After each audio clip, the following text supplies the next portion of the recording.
पुढील ज्यावेळेला तुम्ही आहे त्याच्यातले काही पालक असतील तर सगळ्या पालकांना माझी हात जोडून तुम्हाला सगळ्याला विनंती आहे, कृपा करून आपले पोरं कुठं जातात, काय करतात, रात्री 1:30 वाजता त्यांना काय काम आहे ह्याच्याविषयी जरा माहिती घ्या. कुठं चाललाय, का गेला, बरं मित्राचा वाढदिवस आहे, किती वेळात वापस येणार आहेस, आज घडीला कोणी विचारायची तसदी घेत नाही. पोरगा जातो आणि नंतर डेड बॉडी येते. असा दुःखद प्रसंग, अशी वाईट घटना कुणावरच येऊ नये, दुश्मनावर येऊ नये म्हणतात.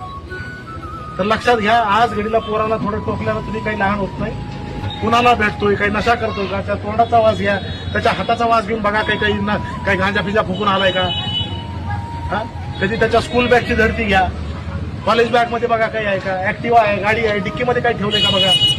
हे आई वडिलांचं काम आहे. अशा वेळेला तुम्ही जर लक्ष देणार नाही तर प्रत्येक गोष्टीला मग एखादी घटना घडल्यानंतर मग तुम्ही म्हणणार की पोलीस काय करतात. पहिले तुमचं काम आहे, पहिले आपलं घर सुरक्षित ठेवणं हे माझं काम आहे.